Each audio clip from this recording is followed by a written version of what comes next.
Pastor, o senhor tem liberdade, fique à vontade. Deus te abençoe.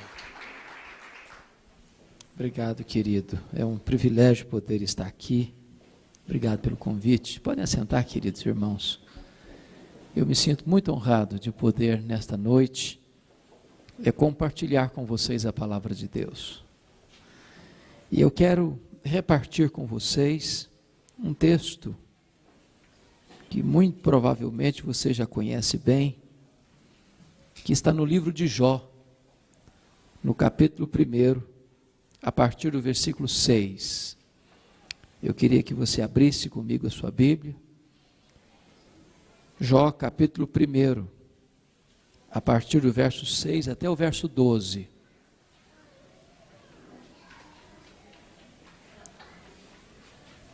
Esse texto diz o seguinte, Jó capítulo 1, a partir do verso 6. Num dia em que os filhos de Deus vieram apresentar-se perante o Senhor, veio também Satanás entre eles. Então perguntou o Senhor a Satanás, de onde vens? Satanás respondeu ao Senhor e disse, de rodear a terra e passear por ela. Perguntou ainda o Senhor a Satanás, observaste o meu servo Jó? Porque ninguém há na terra semelhante a ele, homem íntegro e reto, temente a Deus e que se desvia do mal.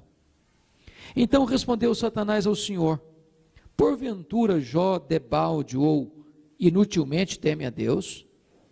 Acaso não o cercaste com sebe a ele, a sua casa e a tudo quanto tem? A obra de suas mãos abençoaste e os seus bens se multiplicaram na terra. Estende, porém, a tua mão e toca-lhe em tudo quanto tem, e verás se não blasfema contra ti na tua face. Disse o Senhor a Satanás, eis que tudo quanto ele tem está em teu poder, somente contra ele não estendas a tua mão. E Satanás saiu da presença do Senhor. Agora capítulo 2, verso de 1 a 6. Num dia em que os filhos de Deus vieram apresentar-se perante o Senhor, veio também Satanás entre eles apresentar-se perante o Senhor. Então o Senhor disse a Satanás, de onde vens? Respondeu Satanás ao Senhor e disse, de rodear a terra e passear por ela. Perguntou o Senhor a Satanás, observaste o meu servo Jó? Porque ninguém há na terra semelhante a ele, homem íntegro e reto, temente a Deus e que se desvia do mal. Ele conserva a sua integridade, embora me incitasses contra ele, para o consumir sem causa. Então Satanás respondeu ao Senhor, pele por pele, tudo quanto o homem tem dará pela sua vida.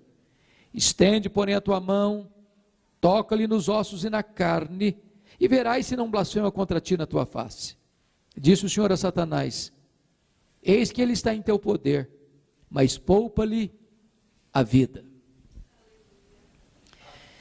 Meus irmãos, esse texto registra esse episódio da reunião de Deus com seus filhos. E os filhos aqui são os anjos. E essa reunião aconteceu nas regiões celestes. E a Bíblia não nos dá muita explicação, mas nos informa que Satanás apareceu nessa reunião. E quem provoca a conversa é o próprio Deus, perguntando para Satanás, de onde vens? Satanás respondeu assim, de rodear a terra e passear por ela.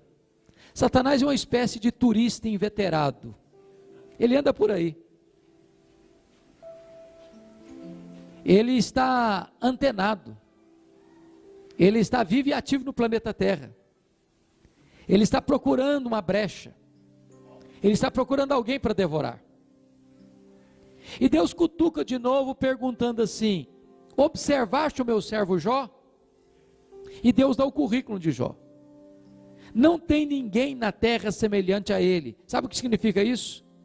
Ele é o homem mais piedoso dessa geração. Homem íntegro. Íntegro é aquilo que você é, com a porta do quarto trancada, sem ninguém observando.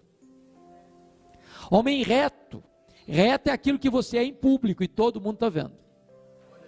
Homem temente a Deus, princípio da sabedoria. Homem que se desvia do mal, deliberadamente santo. Satanás poderia ter respondido assim: bom, esse aí eu não conheço não, eu estou muito ocupado, eu tenho outras prioridades, quem sabe um dia eu dê uma olhadinha nele. Mas não foi a resposta de Satanás. Satanás disse assim: mas também puderas,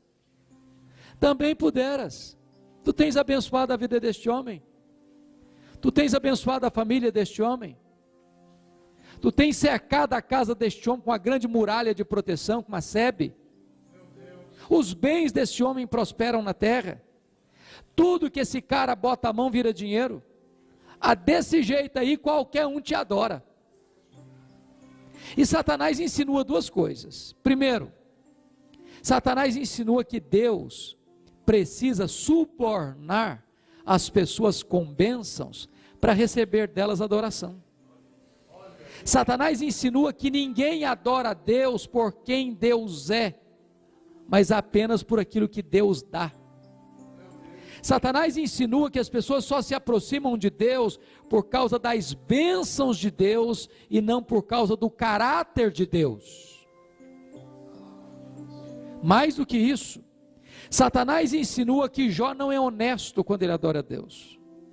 Satanás insinua que Jó descobriu que religião é uma grande sacada, que religião dá lucro, e que o interesse de Jó não é em Deus, é no dinheiro, é no lucro. Satanás então diz para Deus: toca no que ele tem, tira o que ele tem, e esse mesmo homem que agora está te adorando, vai blasfemar contra ti. Satanás levanta aqui duas teses. Primeira tese: ninguém ama mais a Deus do que o dinheiro. Segunda tese: ninguém ama mais a Deus do que a família. O que é que uma pessoa tem na vida? Ele tem família, ele tem bens. Satanás diz para Deus: toca no que ele tem, e esse mesmo homem que hoje está adorando, amanhã vai blasfemar. Satanás está insinuando que as pessoas que se aproximam de Deus, elas não estão interessadas em Deus, elas estão interessadas naquilo que Deus pode dar para elas. Satanás está insinuando que o centro da vida não é Deus, é o eu. Sem que Jó soubesse, Deus constitui Jó em seu advogado na terra, e põe nas mãos de Jó a defesa da sua reputação, e diz para Satanás: pode tocar no que ele tem, só não pode tocar na sua vida. Em outras palavras, Satanás é um ser limitado e limitado por Deus. Ele só pode ir até onde Deus o permite ir, e nem 1 centímetro a mais. Nas palavras de Martinho Lutero, Satanás é um cachorro na coleira de Deus.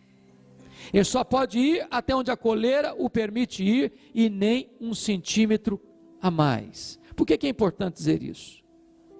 Vocês se lembram que na década de 90, aqui no Brasil, muitos livros foram publicados neste assunto de batalha espiritual. E a maioria desses livros trazia uma visão maniqueísta. Em outras palavras, era aquela tensão entre a verdade e a mentira, a luz e as trevas, o bem e o mal, Deus e o diabo, dando a impressão que o diabo era uma espécie de páreo para Deus, do lado negativo. Mas é importante entender que o diabo não é um Deus caído, o diabo é um anjo caído, não tem páreo para Deus.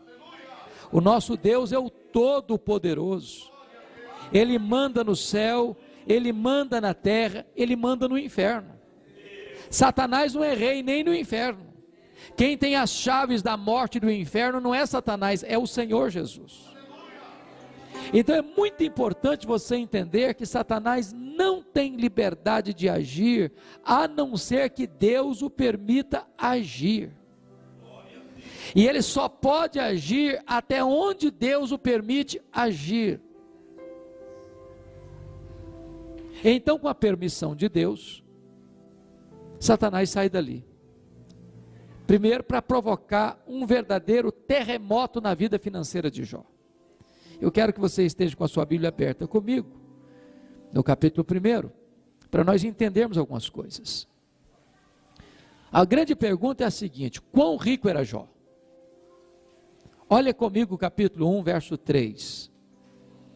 Depois de quantificar os bens de Jó, está escrito aí no finalzinho do verso 3 o seguinte: de maneira que este homem era o maior de todos os do Oriente. Sabe o que significa isso?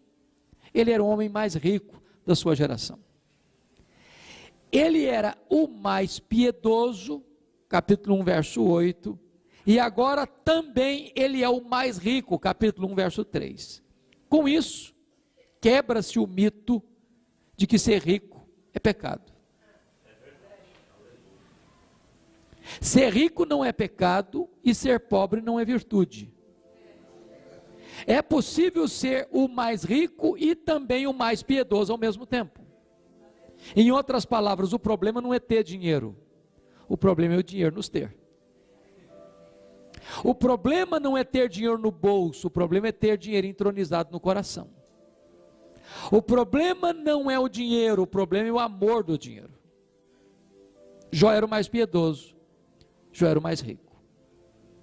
Se você notar, no capítulo 1, verso 14, aliás, verso 15, verso 16, verso 17, Satanás vai usar 3 elementos para levar Jó à falência: os sabeus, no verso 15, o fogo, no verso 16, e os caldeus, no verso 17.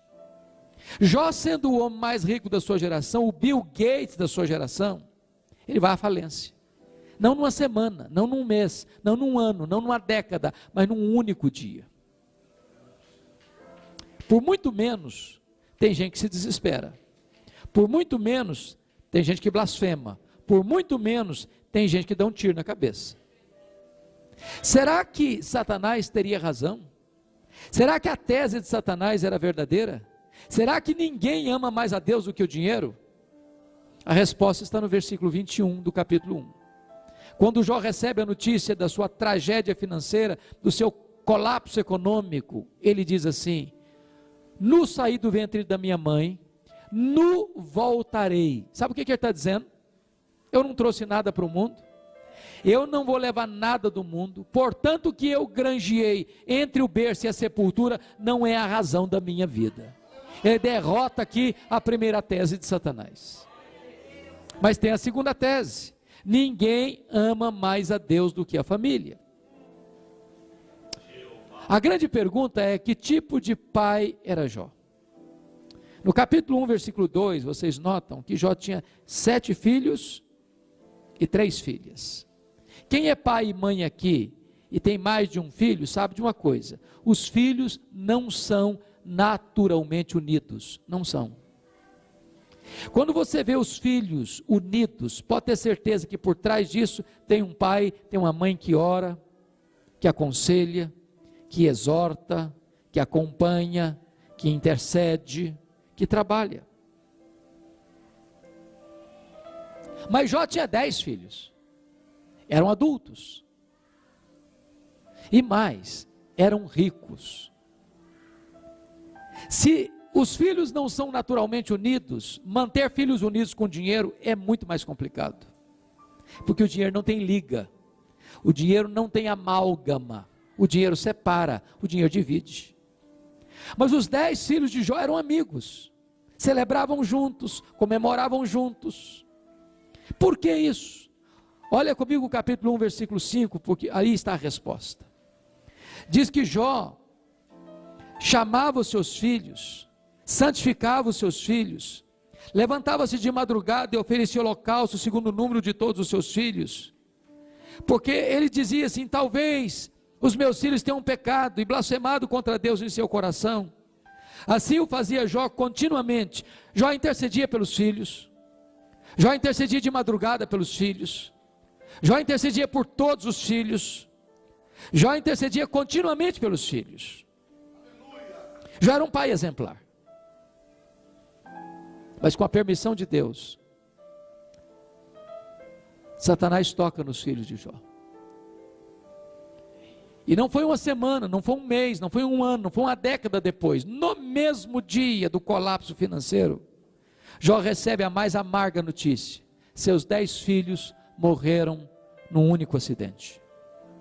Agora pensem comigo, o que é um pai ou que uma mãe levar todos os seus filhos para o cemitério no mesmo dia da sua tragédia financeira. Como é que ele volta de lá? Como é que ele se levanta do luto? Como é que ele se reconstrói emocionalmente? Como é que ele escreve dali para frente o seu futuro?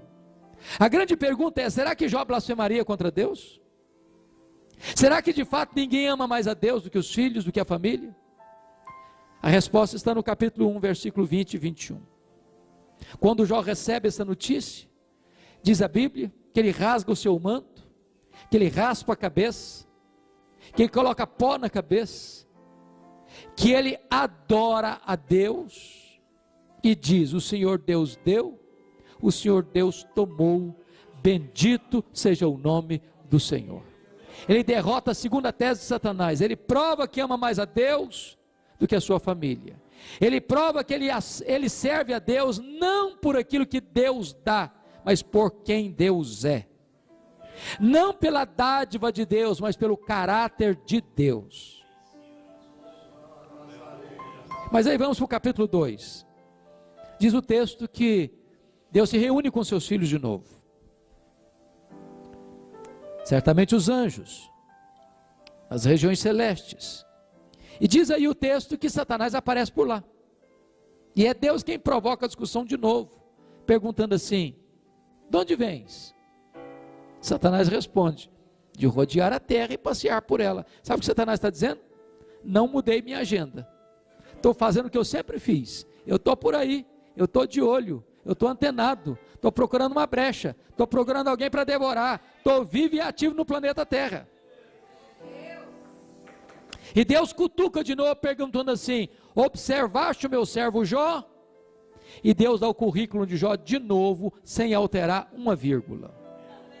Não tem ninguém na terra semelhante a ele, homem íntegro, reto, temente a Deus, que se desvia do mal. Me incitasses contra ele sem causa para o destruir, mas ele permanece íntegro. Sabe o que Deus está dizendo para Satanás? Satanás, as suas teses são mentirosas, as suas teses são falsas. Jó provou que me ama mais do que o dinheiro. Jó provou que me ama mais do que os filhos. Jó provou que ele me adora, não por aquilo que eu dou para ele, mas por quem eu sou. Aí Satanás entra com a terceira tese. Terceira tese: pele por pele. E tudo que o homem tem dará pela sua vida. Toca-lhe nos ossos, toca-lhe na carne, e verás se não blasfema contra ti na tua face. A terceira tese de Satanás é essa: ninguém ama mais a Deus do que a si mesmo.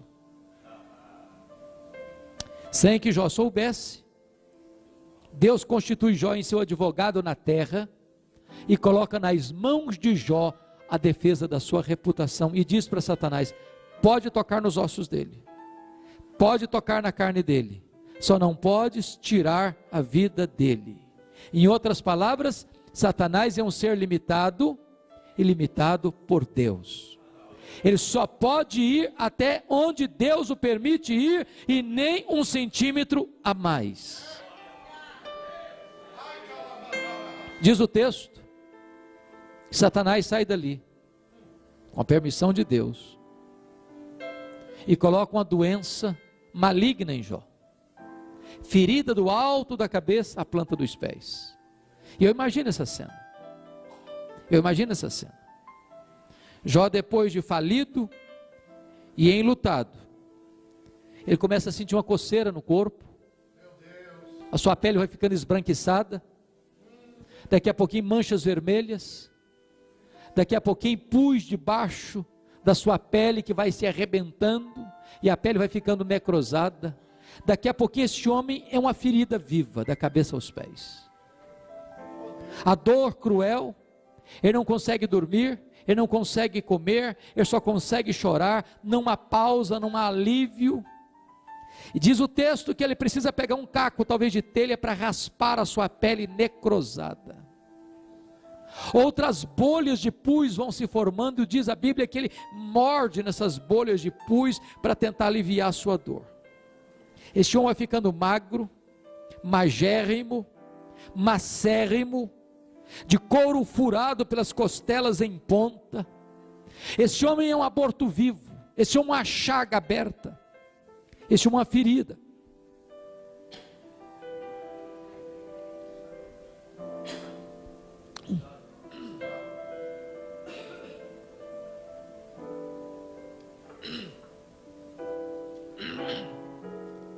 Esse homem é uma ferida viva. Ele não tem descanso. Ele não consegue mais dormir. O seu corpo cheira mal. O seu hálito é insuportável. A sua mulher se revolta contra Deus. E ela diz para ele assim: ô Jó, você ainda conserva a sua integridade? Não vale a pena. Não compensa. Amaldiçoa esse Deus e morre. Acaba com isso. Tenha coragem de dar cabo da sua própria vida. Deus não merece ser adorado no sofrimento, não. Acaba com isso. E Jó responde para sua mulher assim: tu falas como uma louca.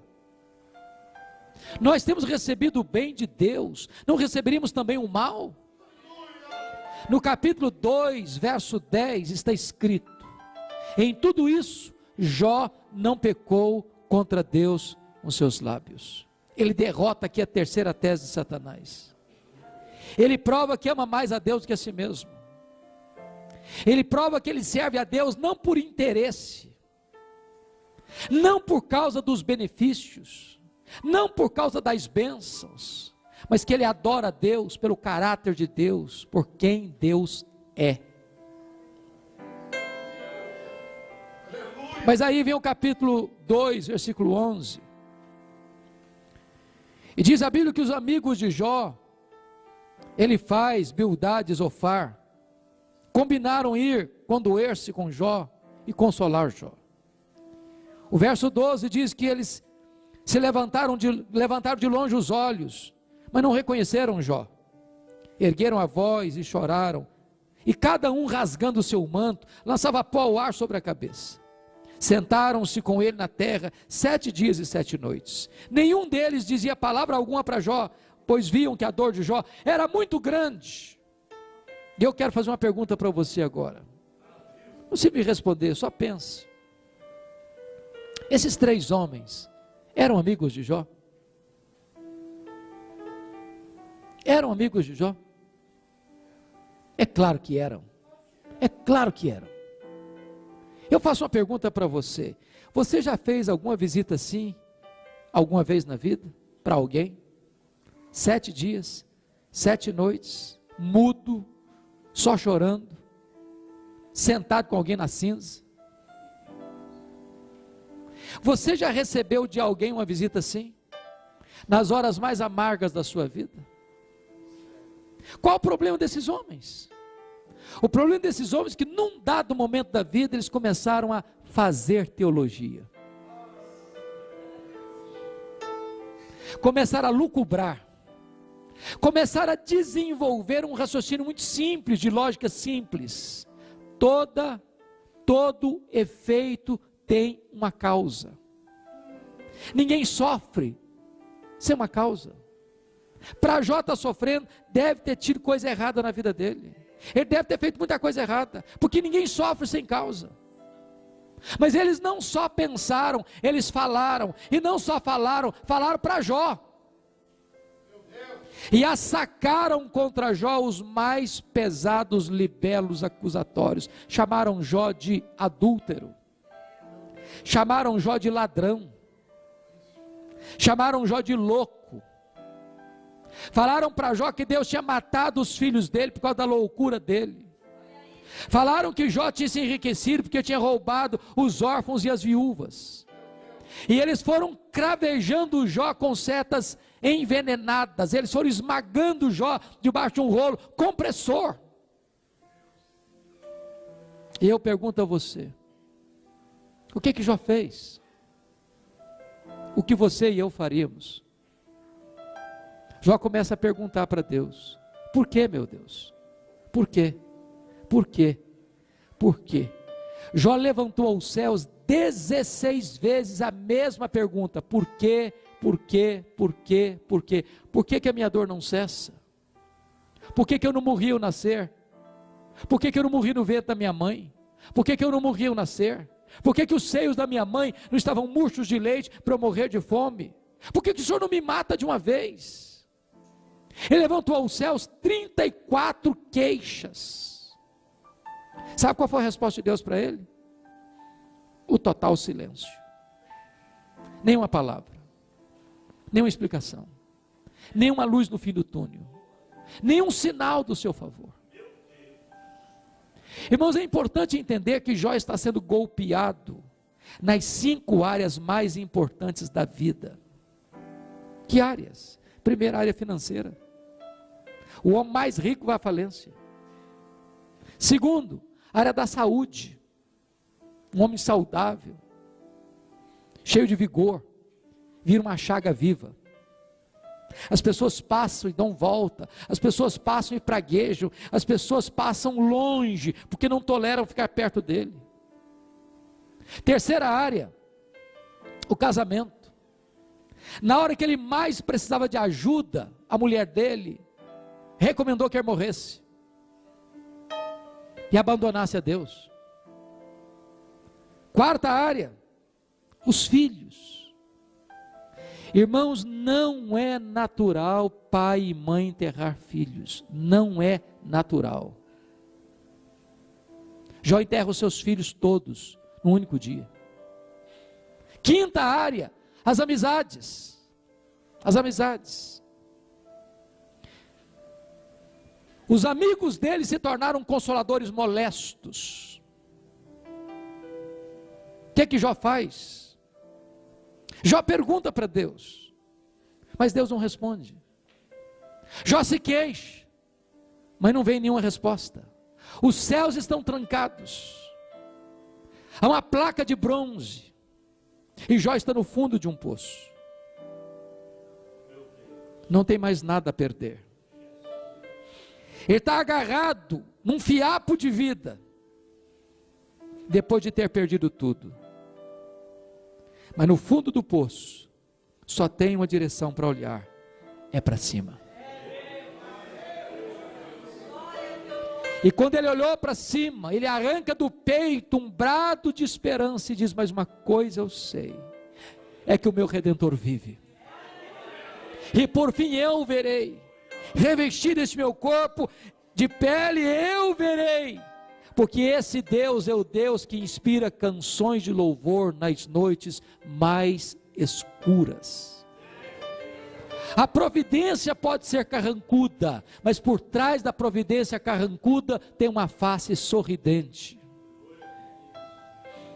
Quando Jó entendeu isso, Deus rompeu o silêncio. Deus rompeu o silêncio.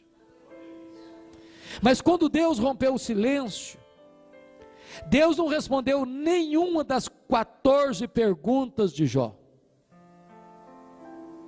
Deus não respondeu nenhuma das 34 queixas de Jó. Quando Deus rompeu o silêncio, Deus fez 70 perguntas para Jó. 70. Todas retóricas, sem qualquer possibilidade de resposta. E Deus perguntou para Jó assim: ô Jó, onde você estava quando eu lançava os fundamentos da terra?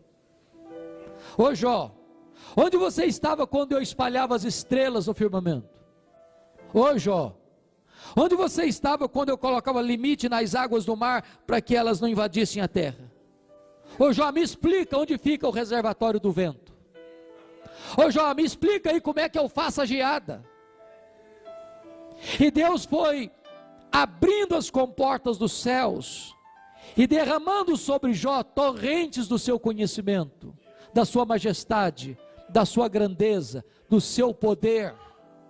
E quando Jó é confrontado com a grandeza infinita de Deus, ele começa a se encolher, ele começa a se encolher para descobrir as 5 verdades mais importantes da sua vida, que mudaram a sua vida. E a minha oração é que toque e mude a sua e a minha vida também, de forma profunda, nesta noite. Que verdades são essas? Que verdades são essas? Vá comigo, por favor, para o capítulo 42 de Jó, para olharmos essas verdades.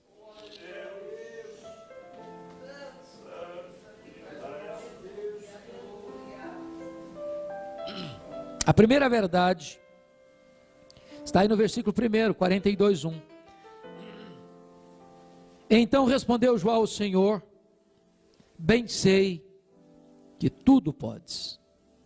A primeira coisa que Jó descobre é que Deus é onipotente. Ele pode tudo. Deixa eu dizer uma coisa para você, meu irmão e minha irmã. Você e eu temos impossibilidades intransponíveis.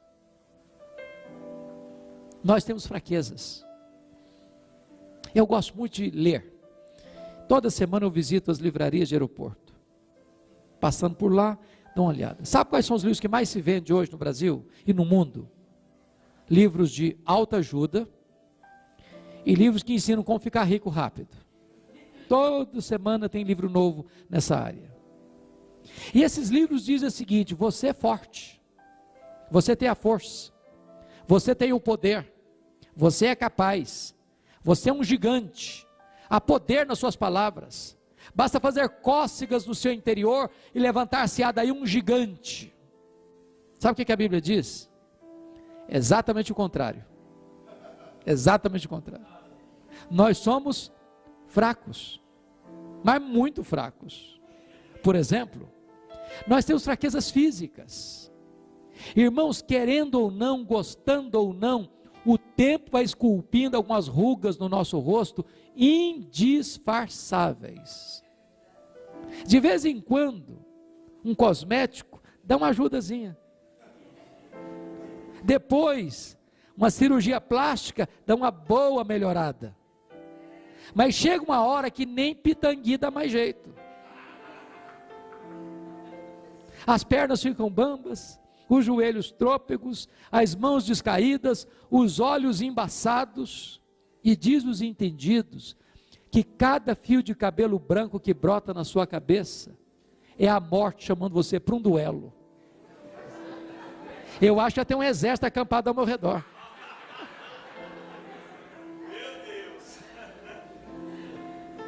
Nós temos fraquezas emocionais, irmãos.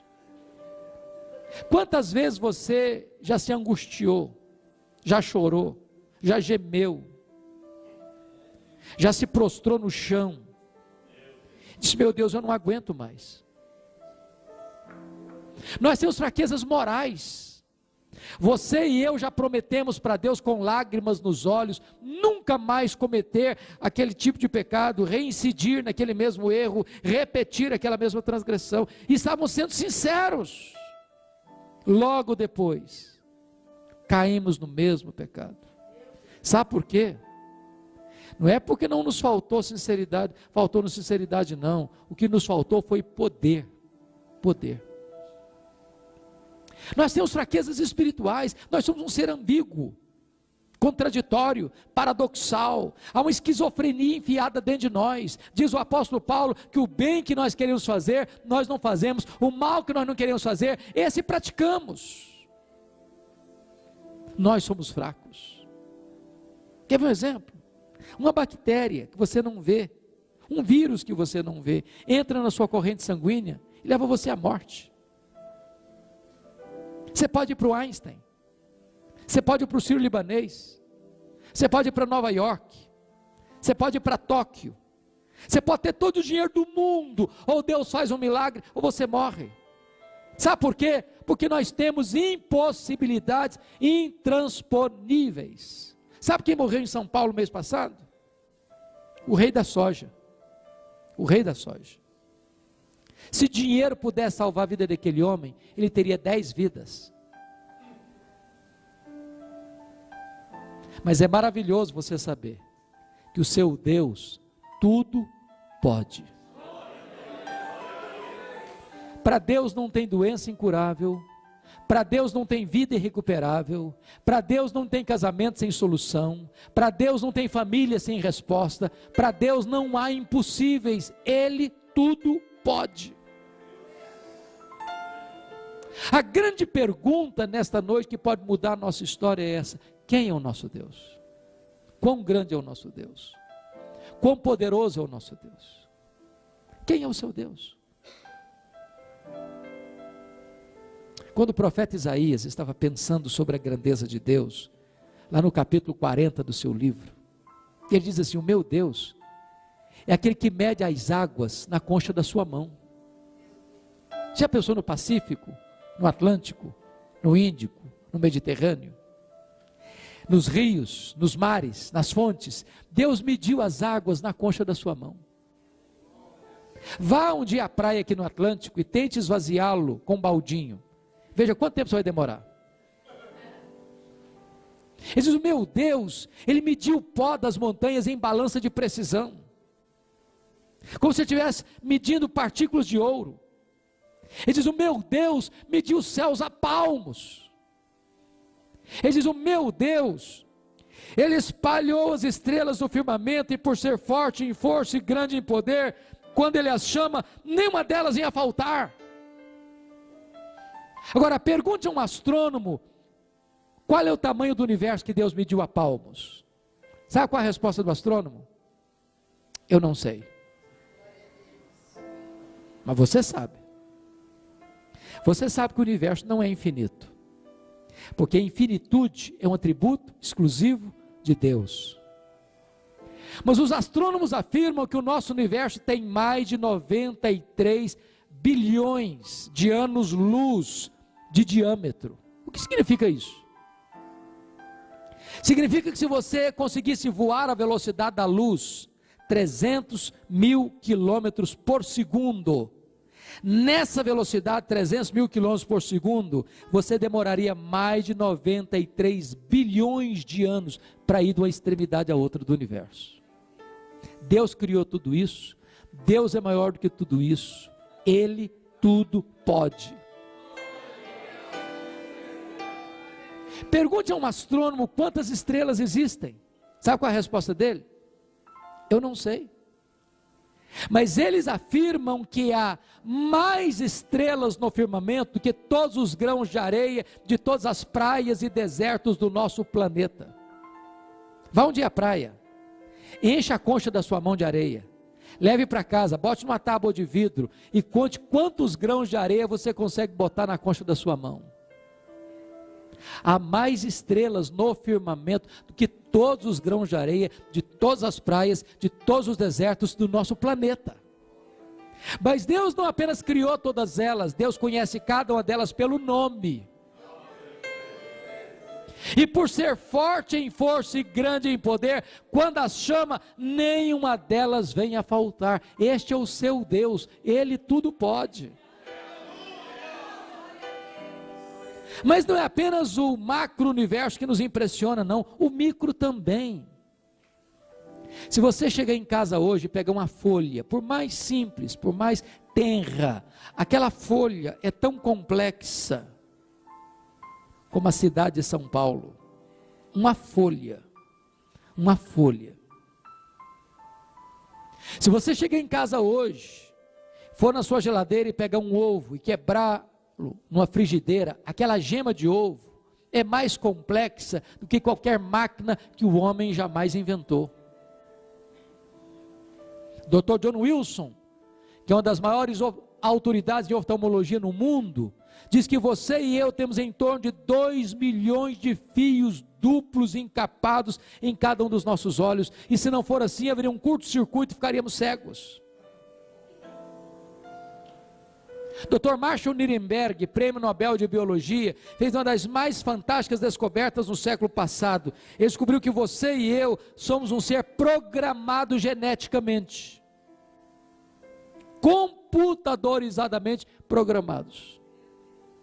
Ele descobriu que você e eu temos em torno de 60 trilhões de células vivas no nosso corpo. Em cada uma dessas células, você tem 1,70 m de fita DNA, onde estão gravados e computadorizados todos os seus dados genéticos, a cor dos seus olhos, a cor da sua pele, o seu temperamento. Se você espichar a fita DNA do seu corpo, você tem 102 trilhões de metros de fita DNA. Você tem 102 bilhões de quilômetros de fita DNA no seu corpo. A fita DNA do seu corpo dá para dar diversas voltas no sistema planetário. Dr. Lowe diz que códigos de vida não se originam espontaneamente. Códigos de vida não se originam de uma explosão cósmica. Códigos de vida não se originam de uma evolução de milhões e milhões de anos. Códigos de vida foram plantados em você pelo Deus Todo-Poderoso, Criador dos céus e da terra. Esse Deus é o seu Pai e Ele tudo pode. Então, a grande pergunta hoje é: quem é o seu Deus? Quão grande é o seu Deus? Quão grande é o seu Deus? Se nós não tivermos uma visão da grandeza de Deus, sabe o que vai acontecer? Os nossos problemas se tornam grandes demais para nós. É como aquele pai que andava com seu filho, de 5 anos, pela rua fora, mão dada, e o menino se volta para o pai e faz uma pergunta intrigante. Eu não sei se você concorda comigo, mas eu acho que toda criança fez um curso de pós-doutorado em perguntas difíceis. Eu não conheço ninguém que faz pergunta mais complicada do que criança. E o menino voltou para o pai e perguntou assim: papai, qual é o tamanho de Deus? O pai engasgou, porque não tinha uma resposta pronta para dar para um menino de 5 anos. Continuou andando calado. Daqui a pouquinho ele escuta o barulho das turbinas de um avião supersônico, nas alturas excelsas, muito distante, e ele diz: filho, olha para cima, está vendo aquele avião? Estou vendo, papai, estou vendo. Qual é o tamanho daquele avião, filho? Ah, papai, muito pequeno, muito pequeno, muito pequeno, está muito longe. O pai pegou o menino pelo braço, levou no aeroporto, tinha um jumbão de mais de 400 passageiros estacionados no pátio. O pai chegou bem perto e disse: está vendo esse avião, filho? Estou, papai, estou vendo. Qual é o tamanho desse avião, meu filho? Grande, papai, muito grande. Aí o pai disse: filho, Deus é do mesmo jeito. Quando você está longe de Deus, meu filho, Deus parece pequeno para você. Aí seus problemas ficam enormes. Mas quando você está perto de Deus, meu filho, Deus é grande. E os seus problemas ficam pequenos. Agora sei que tudo podes. A.W. Tozer, que foi um escritor muito importante no século passado, diz que a maior necessidade da igreja é conhecer a Deus. E ele diz que, infelizmente, hoje muitas igrejas passam o tempo todo tomando o seu próprio pulso e olhando para o seu próprio umbigo, quando nós deveríamos conhecer a Deus e prosseguir em conhecer a Deus, porque Daniel 11:32 diz que o povo que conhece a Deus é um povo forte e ativo. Quem é o seu Deus? A primeira verdade que muda a vida de Jó foi essa verdade, é saber quão grande é o seu Deus. A segunda verdade que muda a vida de Jó está no versículo 2 ainda. Ele diz assim: e nenhum dos teus planos pode ser frustrado. Sabe o que significa isso, irmãos? Não existe acaso, não existe sorte, não existe azar, não existe esse negócio de olho gordo, não tem esse negócio de sexta-feira 13, de feitiço para cima da gente. O que esse texto está dizendo é o seguinte: que a mão de Deus é quem dirige o nosso destino. Nem um fio de cabelo da nossa cabeça pode ser tocado sem que Deus saiba, sem que Deus permita, sem que Deus tenha um propósito. É tão bom saber isso. Você não é uma lasca jogada no mar da vida, empurrada de um lado para o outro ao sabor das ondas. Você é a menina dos olhos de Deus. Você é a delícia de Deus. Você é a morada de Deus. Deus ama você. E agora, você entende que a sua vida está nas mãos de Deus. Se você vive para Deus. Se você morre para Deus. Portanto, quer vivamos, quer morramos, nós somos do Senhor. Agora a morte não mais golpeia você a ponto de destruir a sua vida, porque o aguilhão da morte foi arrancado. Agora, para aquele que está em Cristo Jesus, morrer é lucro. Para aquele que está em Cristo Jesus, bem-aventurado é aquele que morre no Senhor, ele é feliz. Porque agora, aquele que morre no Senhor é partir para estar com Cristo, que é incomparavelmente melhor. É deixar o corpo e habitar com o Senhor. Mesmo que o seu corpo seja surrado pela doença, mesmo que o luto chegue à sua casa, mesmo que a tragédia financeira desabe sobre a sua casa, mesmo que as pessoas se voltem contra você, Deus está do seu lado e a mão de Deus dirige o seu destino.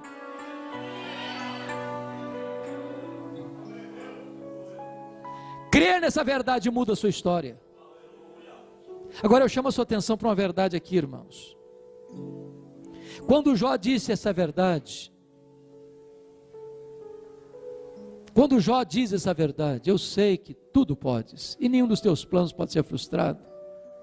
Ele ainda está doente, ele ainda está falido, ele ainda está enlutado. A circunstância não mudou. Sabe o que mudou? A perspectiva. Sabe, queridos, eu tenho ficado muito triste às vezes no meio evangélico, e eu tenho pregado em mais de 1000 igrejas, das mais diversas denominações, e a maioria dos testemunhos que eu escuto nas igrejas são assim: a minha unha estava encravada e não está mais, a minha perna estava inchada e não está inchada mais. Oh, glória a Deus, porque a unha estava encravada e não está mais, ou que estava inchada a perna e não está mais. Ok. Mas quando é que nós vamos ouvir o seguinte testemunho? Meus irmãos, quero dizer para vocês que eu sou crente, sou filho de Deus, sou filha de Deus, e eu estou passando uma prova tão grande, eu estou doente, estou lidando com a enfermidade há anos, sofri um golpe financeiro radical, as pessoas que mais me amavam se afastaram de mim, mas eu quero dizer para vocês que o meu Deus tudo pode, que a minha vida está nas mãos dele, que as rédeas da minha história estão nas mãos dele, e que apesar da circunstância eu creio nesse Deus. Ele é o Deus da minha vida, ele é o Deus da minha história, e eu creio que ele está me conduzindo em triunfo, que ele me ama, que ele tem um plano na minha vida, que ele não trabalha contra mim, ele trabalha por mim, e todas as coisas cooperam para o meu bem. Quando muda a concepção, muda tudo, irmãos. Muda tudo. Porque o centro do universo não somos nós, o centro do universo é Deus. É Deus. As pessoas que mais glorificaram o nome de Deus no mundo, irmãos, foram pessoas que viveram exprimidas pela dor, amassadas pelo sofrimento, mas que mesmo esmagados pelo sofrimento, elas glorificaram a Deus.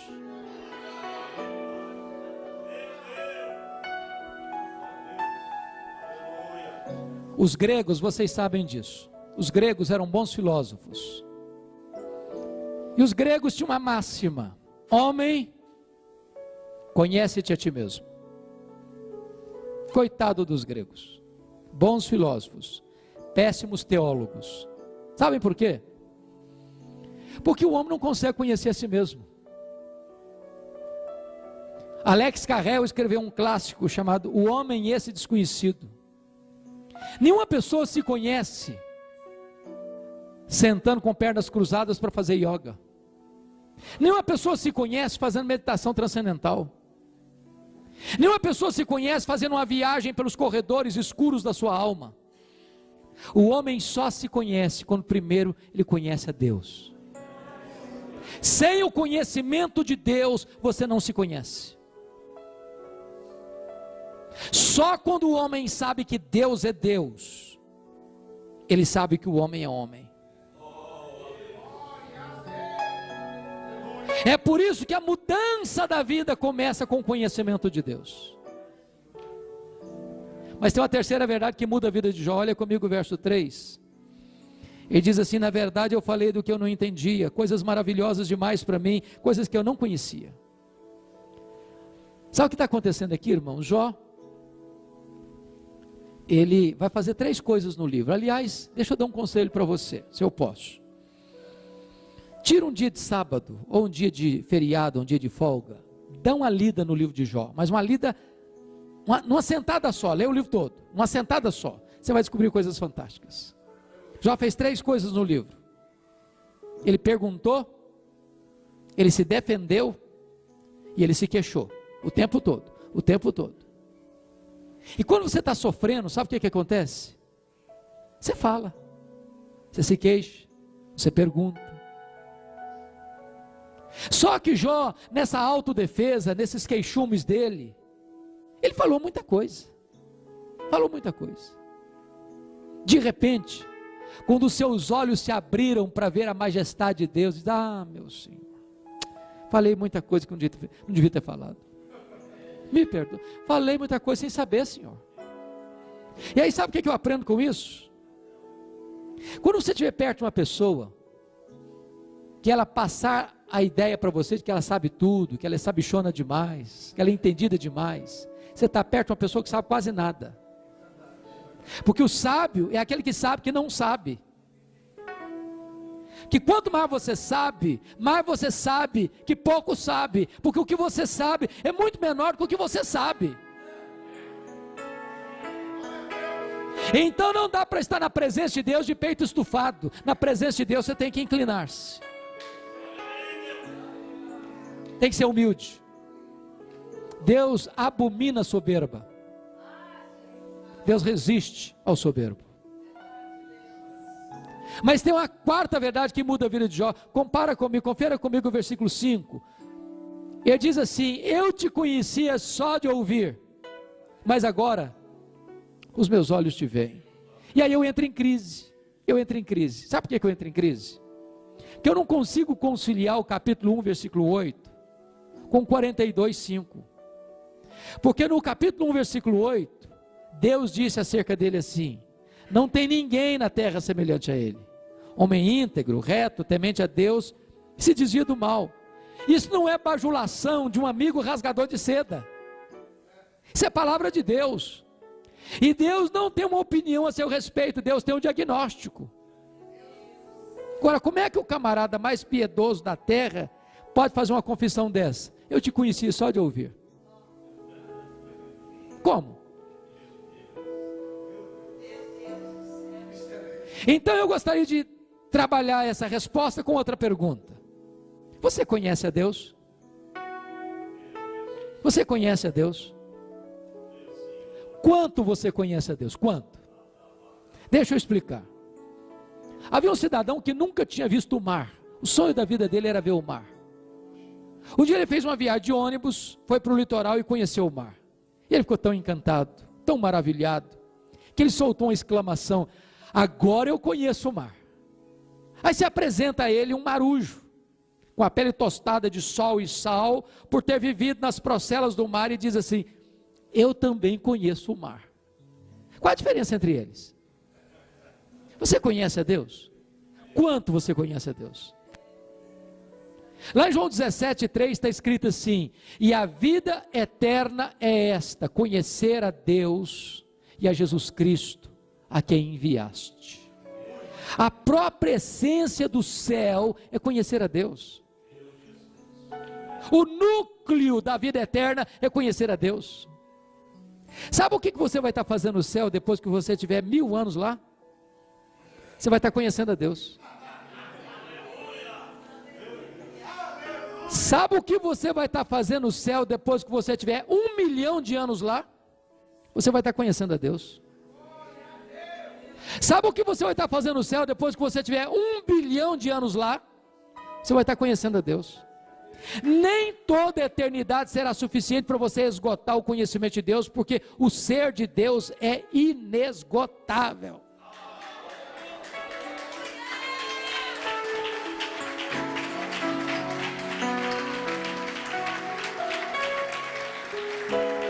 Há poucos dias um adolescente chegou para mim e disse assim: pastor, eu não quero ir para o céu não. Eu falei: você está ficando maluca, filha? Não, não quero ir não. Eu falei: como assim? Me explica isso. Ela me disse: ah, pastor, a ideia de céu que eu tenho é que eu vou estar sentado numa nuvem branca com a harpa na mão, tocando e cantando, tocando e cantando, tocando e cantando, tocando e cantando. Vai chegar uma hora que eu vou cansar desse negócio. Que é isso? Quero coisa nova para a minha vida. Deixa eu dizer uma coisa para você. O céu vai ser inédito a todo instante. O céu vai ser dinâmico a todo instante. O céu vai ser de aventuras a todo instante. O céu vai ser de alegrias novas a todo instante. Porque nós vamos amar a Deus, nós vamos glorificar a Deus, nós vamos fruir Deus, nós vamos conhecer a Deus. E para quem não gosta de trabalhar também está encrencado, porque nós vamos servir a Deus lá. Vamos trabalhar. Agora pense comigo nisso, Foi Albert Einstein quem disse isso. Neste corpo nosso, que fica cansado, que fica doente, que fica enrugado, que fica velho, que fica caquético, nós conseguimos fazer coisas tão fantásticas. E ele diz que nós não chegamos a usar 10% do nosso potencial. Pense você o que nós seremos capazes de fazer com um corpo 100% turbinado pela glória. Um corpo imortal, incorruptível, poderoso, glorioso, espiritual, celestial, semelhante ao corpo da glória do Senhor Jesus. Lembre isso. Quando Jesus ressuscitou dentre os mortos, com um corpo de glória, ele entrava numa casa fechada, sem precisar abrir a porta.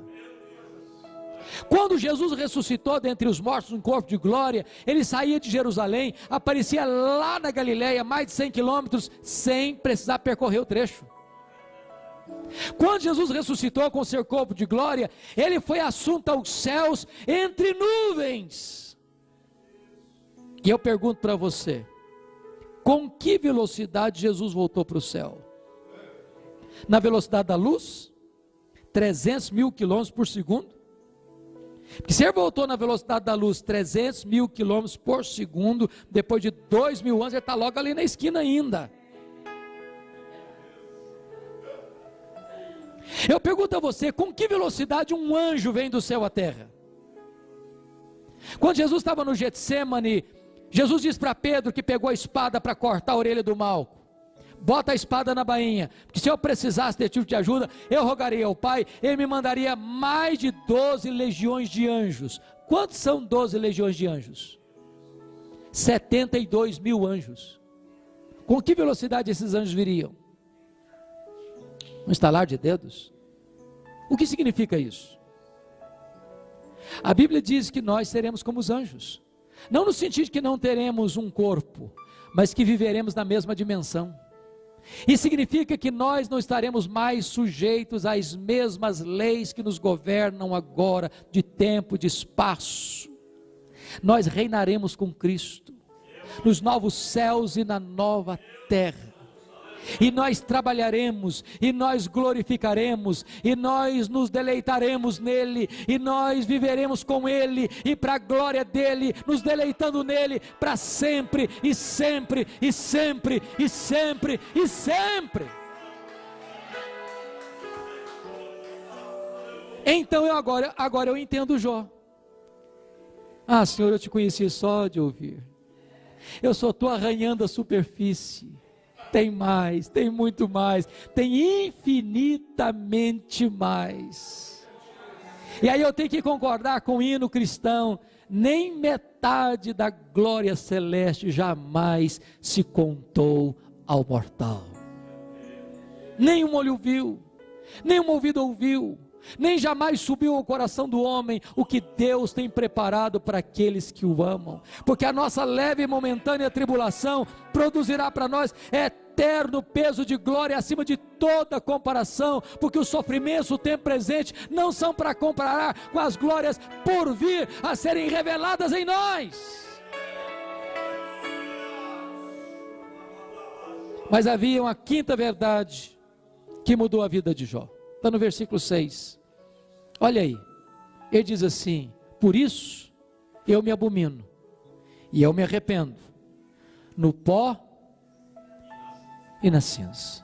E aí você entra em crise de novo comigo, porque essa confissão cabe bem na boca de um ladrão, de um assassino, de um adúltero, de um corrupto, de um mentiroso.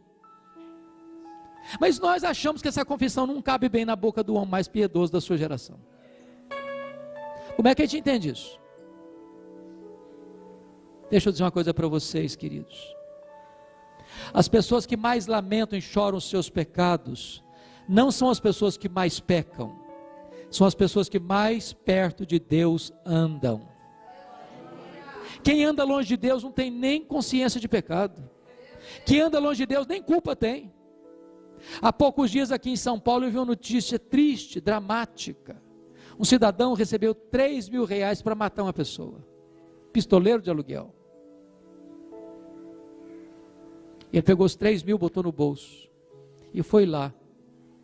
E um homem que ele nunca tinha visto, que nunca tinha falado mal dele, que nunca tinha feito mal para ele, e deu 5 tiros na pessoa. Foi para casa, tomou um banho, jantou e dormiu. Nenhuma culpa, nenhuma tristeza, nenhum sentimento de pecado. Mas quando você está na presença do Deus Santo, Santo, Santo, então você não pode ter outra atitude a não ser a atitude de Isaías: ai de mim, Senhor, ai de mim, eu estou perdido. Porque na presença desse Deus Santo, Santo, Santo, até os serafins cobrem o rosto.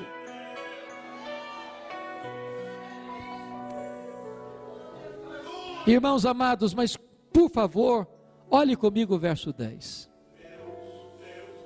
Porque diz a Bíblia que Deus restaura a sorte de Jó quando este orava pelos seus amigos. E eu não sei se você já fez essa pergunta: por que Deus restaura a sorte de Jó quando ele orava pelos seus amigos? Por quê? Deixa eu fazer uma pergunta para você. Como é que você sente? O que que você sente quando alguém fala mal de você? Alguém já falou mal de você? Você fica feliz? Você fica alegre? Você dá glória a Deus? Não dói? Pense comigo o que que Jó sentiu quando os amigos disseram assim: ô Jó, você é um adúltero. Ô Jó, você é um ladrão.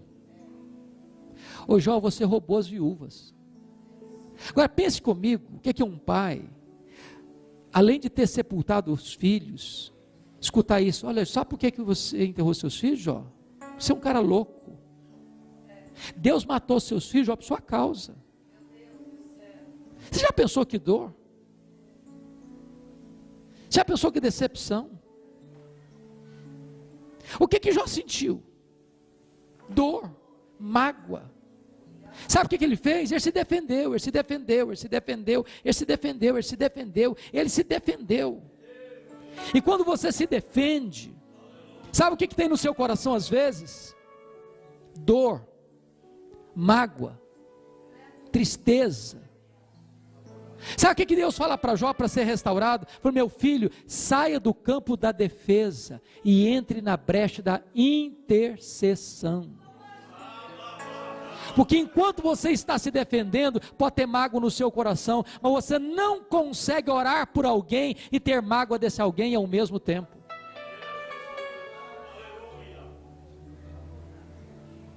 Eu vou dizer uma frase aqui, se você guardar essa frase, eu me dou por satisfeito nessa noite. Cuide da sua piedade, e Deus cuidará da sua reputação. Cuide da sua piedade, e Deus cuidará da sua reputação. Você não tem que se defender, você tem que orar. Porque quando você ora, Deus defende você. Quando você ora, Deus cura você, e Deus cura as pessoas pelas quais você ora. Eu quero concluir.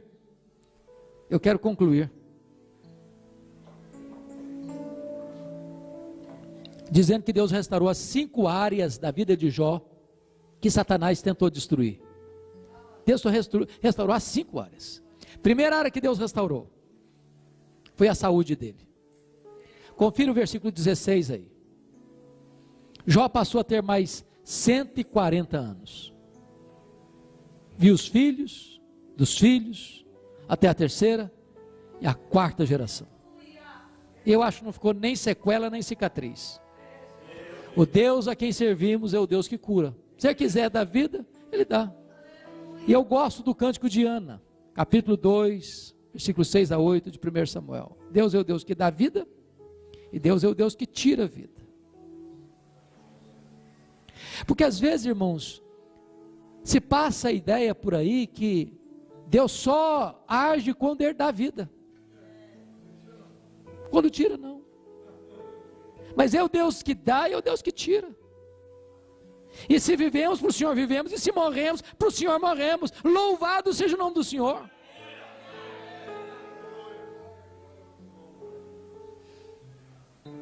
Deus restaurou a saúde de Jó. Tem hora que Ele restaura, tem hora que Ele não restaura. Não é porque Deus nos ama menos quando Ele não restaura. Não é porque Deus deixou de ser Deus porque Ele não restaura. Não. Deus é glorificado na vida e Deus é glorificado na morte. Ele é Deus. Porque dele nós somos, vivendo ou morrendo, nós somos dele. Nós estamos com Ele, eternamente com Ele. E a Bíblia diz que nem a morte, nem a vida pode nos separar do amor de Deus que está em Cristo Jesus, nosso Senhor. A segunda área que Deus restaurou, queridos irmãos, foi a área financeira. Confira o verso 12 comigo. Se você comparar capítulo 1, verso 3 com 42, 12, você vai descobrir um fato. Deus deu exatamente o dobro. Se ele já era o mais rico antes, agora ele é duplamente o mais rico. Porque o Deus a quem servimos também é o Deus da restituição. É o Deus da restituição. Ele pode pegar alguém que está na lona, quebrado, falido, e restaurar. A terceira área que Deus restaurou foram as amizades. Olha o versículo 8. E eu acho isso magnífico, porque agora Deus diz para os amigos de Jó assim: vocês vão ter que ir lá em Jó. Lembra o cara que vocês criticaram? Ele é mais justo que vocês. Se é preciso que Jó ore por vocês, sabe o que Deus está fazendo? Honrando Jó. As pessoas, quando você anda com Deus, as pessoas que falam mal de você, vão ter que mudar de opinião a seu respeito. E exatamente as pessoas que criticaram você, vão precisar buscar você para você orar por elas. E você não vai expor suas mágoas, e você não vai buscar vingança, você vai orar por elas. E quando você orar por elas, Deus vai restaurar você e vai restaurar a elas. Quarta área que Deus restaurou: o casamento. Agora eu quero pensar um pouquinho aqui com vocês, só um pouquinho. Quando Jó estava numa magrela, você sabe o que é magrela? É quando a situação fica complicada. A mulher dele disse assim: ô cara, morre logo, homem, morre, ô cara, sua vida não vai mais nada não, morre. Agora o Jô está com saúde, agora o Jô está cheio da grana, agora já está no topo da pirâmide. Eu podia olhar para ela e falar: você queria que eu morresse, né? Agora eu estou noutra também. Deixa eu dizer uma coisa para você: Deus não faz a obra pela metade, Deus faz a obra completa. Deus é o Deus que restaura casamentos quebrados. Há poucos dias, uma mulher me procurou. Diz: pastor, eu estou me separando do meu marido. Falei: mesmo, minha filha? Estou, pastor, estou sim. Falei: por quê? Ah, pastor, secou. O senhor entende a minha linguagem? Secou. Está claro ou precisa botar a legenda? Falei: secou, filha? Falei: secou. Aí eu olhei para ela e falei: então tem esperança, minha filha. Ela regalou os olhos: como assim tem esperança? Falei: minha filha, você não leu a Bíblia ainda não? Já não leu lá que a vara de Arão estava seca e ela floresceu? Deus faz o que está seco florescer. Aí ela falou: não, pastor, o senhor não me entende não, o senhor não me entende não, eu estou falando para o senhor que morreu. O senhor entendeu agora? Morreu. Falei: filho, então tem esperança. Não é possível. Como assim tem esperança? Você não sabe que Jesus é especialista em ressuscitar mortos? Ele pode ressuscitar o sentimento do seu coração. Não, pastor, o senhor não me entende. Estou falando para o senhor que acabou. Está entendendo agora? Acabou. Falei: filho, então tem esperança. Você já não leu na Bíblia que Deus chama a existência as coisas que não existem? Eu disse: você vai dar um tempo, nós vamos orar, depois você volta aqui e conversa comigo. Passou uma semana, ela voltou. Falei: pastor, acabou o desejo de me separar. Deus curou meu coração, Deus restaurou minha alma, e eu estou no caminho, em busca de restauração de Deus. Deus é o Deus que restaura.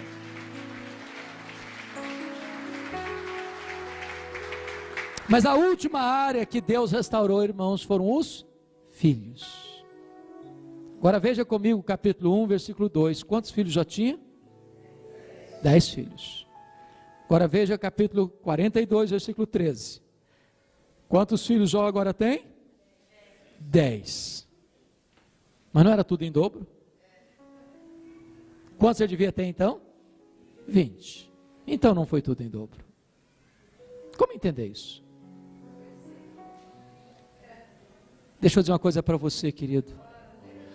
Quando você perde uma ovelha, quando morre uma ovelha, você perde uma ovelha. Mas quando um filho morre, você não perde um filho. Como aquele pai que voltava do cemitério, depois de enterrar o seu filho, um amigo se aproxima dele e disse: meus sentimentos, eu soube que você perdeu o seu filho. Ele disse: não, eu não perdi meu filho. Você perde alguém que você não sabe onde está. Eu sei onde está meu filho, eu sei com quem está meu filho. O meu filho está no céu, meu filho está com Jesus. Eu não perdi o meu filho. Jó agora tem 10 filhos na terra, Jó agora tem 10 filhos no céu. Deus restaurou plenamente.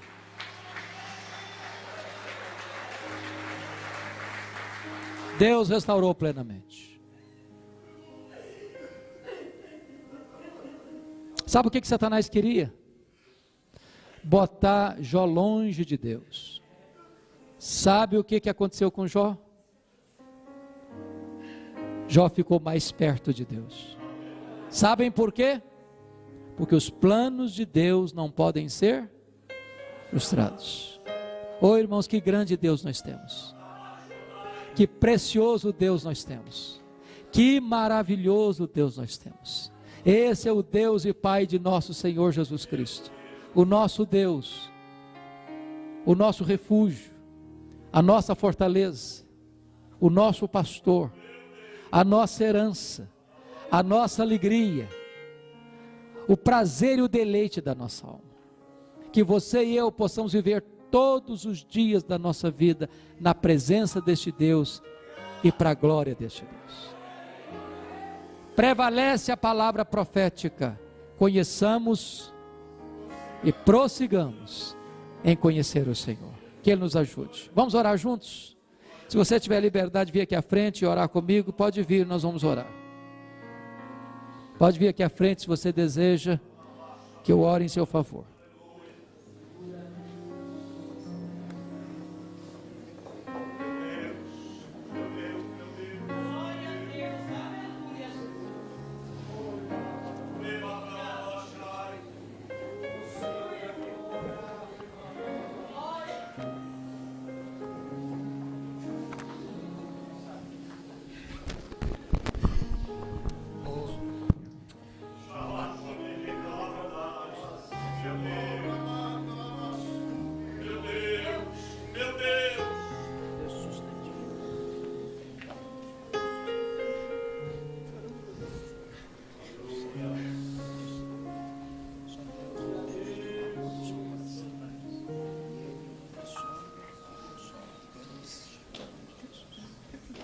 Vamos orar. Senhor Deus, como Tu és maravilhoso. Tu és o Deus que está entronizado acima dos querubins. Tu estás assentado num alto e sublime trono. Mas também Tu habitas com abatido e contrito de coração. Tu estás aqui, Deus. E onde Tu estás, coisas lindas acontecem. E nós te pedimos que nesta noite Tu abras os olhos da nossa alma, para nós entendermos a Tua beleza, a Tua grandeza, a Tua majestade, a Tua soberania, o Teu domínio, o Teu controle, e que nós descansemos nos Teus braços, sabendo que as Tuas mãos dirigem o nosso destino, sabendo que bondade e misericórdia nos seguirão todos os dias da nossa vida. E quando a nossa jornada aqui terminar, nós estaremos para sempre, sempre contigo na Tua casa. Glória ao Teu nome, porque Tu és o Deus que nos guia com o Teu conselho eterno. Nos segura firme pela Tua mão direita e nos recebes na glória. Agora, Pai, conforta o coração do triste, fortalece o coração do fraco, abre os olhos do cego. Em nome de Jesus, levanta aquele que está prostrado. Em nome de Jesus, salva aquele que está perdido. Em nome de Jesus, restaura aquele que está desviado. Em nome de Jesus, glorifica o Teu nome e edifica e consola e fortalece a Tua igreja, para que o Teu povo não volte para casa de mãos vazias, mas que o Teu povo volte fortalecido com o Teu poder e com a Tua graça. Louvado seja o Teu nome, em nome de Jesus. Aleluia. Amém e amém.